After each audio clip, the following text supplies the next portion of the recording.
primeiro carimbo que ele vai buscar na cadernetinha para dizer que o Vitor Pereira é apto para tocar esse trabalho. E aí, Mari?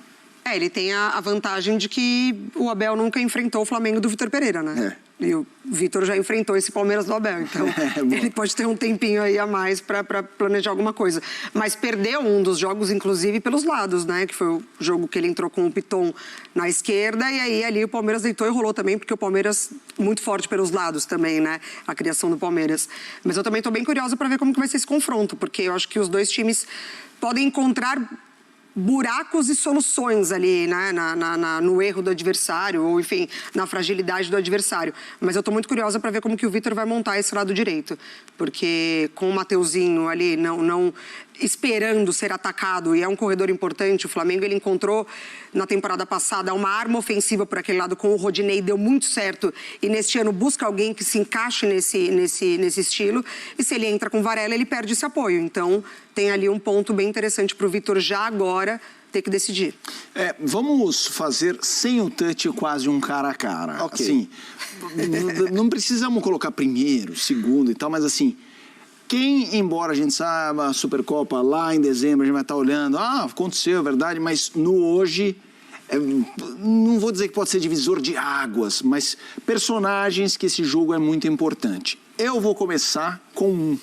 Acho injusto, mas eu acho esse jogo muito importante pro Endrick.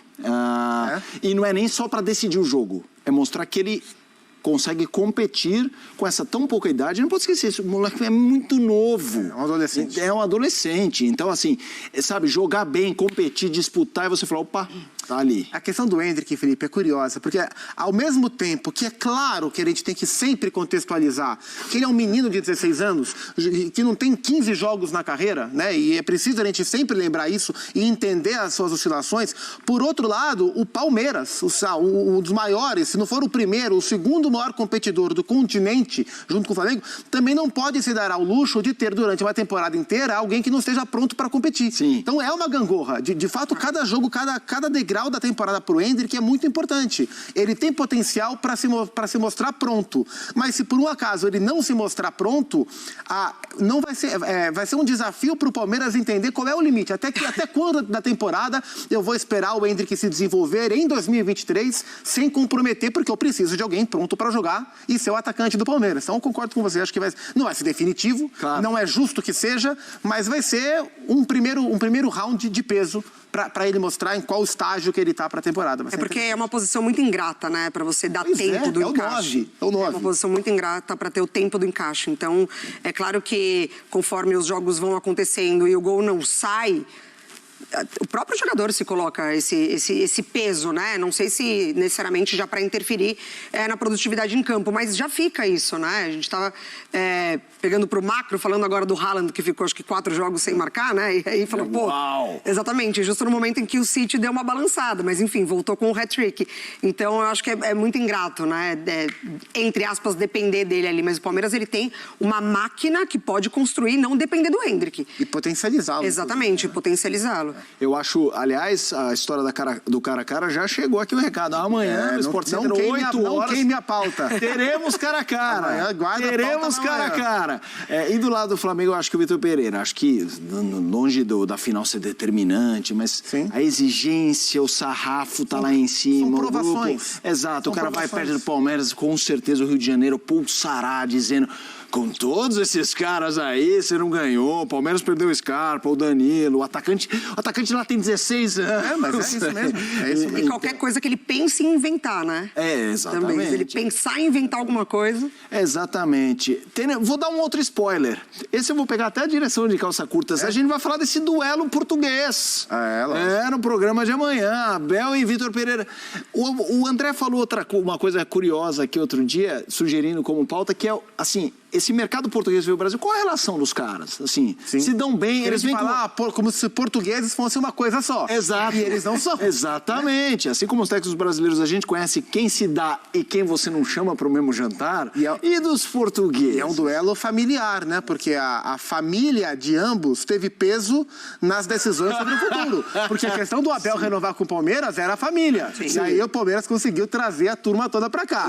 E a questão do Vitor Pereira virou assunto de repercussão. O Abel foi melhor conduzido. Da família. Exato. Turma, vamos falar de um assunto muito importante do dia, a renovação de contrato do Pedro até 2027, hein? Isso é raro a gente ver no futebol brasileiro uma renovação de longo prazo. A gente está em 23, estamos falando de 4 anos. Eu não costumo gostar de contratos longos, mas o Pedro, ele comporta essa... tem uma declaração dele. Vamos ouvir o Pedro, a gente já fala. Vamos ouvir o Pedro.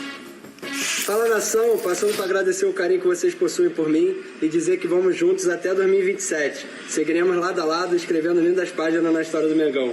Valeu, uma vez Flamengo, sempre Flamengo. Tamo junto. Aí disse o jogador do Flamengo, revelado pelo Fluminense, né? Mais um, né? Exato. Ele, Ayrton Lucas, Gerson. Exato.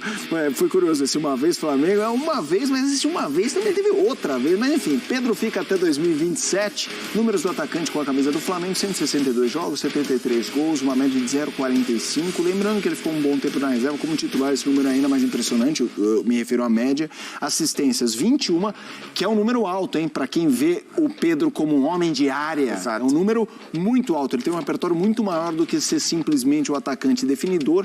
Minutos para participar de gols, aí esse é um número eu acho muito relevante, porque comporta inclusive o período dele como reserva, né? Quando ele tinha uma minutagem menor. Isso quer dizer que pelo menos uma vez por jogo, ou ele dá um gol, ou ele faz um gol, ou ele dá um passe para gol. Exatamente. Muito relevante. Contratos de longo prazo muitas vezes não são recomendáveis, mas eu acho que esse é o caso. É um cara que ainda é novo, que tá voando, você se garante uma posição tão rara. É ou não é? Começa contigo, Mari. Sim. Ou você acha muito? Não, acho que tá dentro do que ele apresenta, do que ele oferece, do que ele pode oferecer. E, assim, né, nada impede dele realmente fazer uma carreira no Flamengo por longos anos.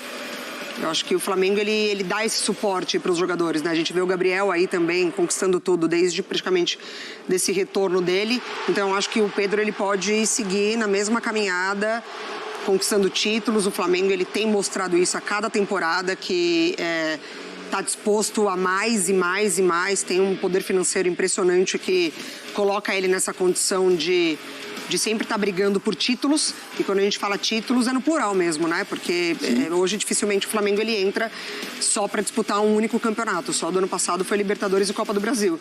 Então, eu acho que foi realmente um negócio bem interessante para jogador e para clube. E aí, Zupac? Não, é espetacular, assim. Vou usar até uma frase que o Abel usou agora na coletiva. Não há reforço mais importante do que quem está aqui dentro. E não há reforço mais importante para o Flamengo do que manter esses caras. Do que manter Pedro, do que manter Gabriel, do que manter Arrascaeta, do que manter Everton Ribeiro. O Everton num prazo menor porque ele já é um veterano. Do que manter o Gerson, que acabou de voltar. Esses caras, eles são o Flamengo de hoje. Então, não adianta olhar para fora. E não é o caso do Flamengo, mas muitas vezes o torcedor, se o clube demora para contratar, ele fala, mas meu time não está investindo. Não é isso. Olha, isso vale para Palmeiras, isso vale para Flamengo. Palmeiras renovou o contrato de Dudu, Rony, Gomes, Zé Rafael, Abel. O Flamengo agora teve recentemente o Arrascaeta, aquela discussão para renovar. Renovou o contrato, agora renovou o contrato do Pedro até 2027. Isso custa dinheiro, né? Isso não é pouco dinheiro. Não, tranquilamente. Isso não é pouco dinheiro. Isso custa dinheiro. Então é um investimento. É um investimento. E são jogadores jovens. O Pedro tem 24 para 25 anos, né? O núcleo de talento puro que o Flamengo tem é todo ele na faixa dos 25 anos de idade. Então tem que ter esses caras sob contrato de longo prazo mesmo. É um tremendo acerto da diretoria. E até pensando em venda, se for esse o pensamento futuro, contrato longo garante multa alta. Para tirar o Pedro do Flamengo, vai ter que despejar um caminhão de dinheiro e acho pouco provável que alguém faça isso nesse momento. Vamos seguir por aqui.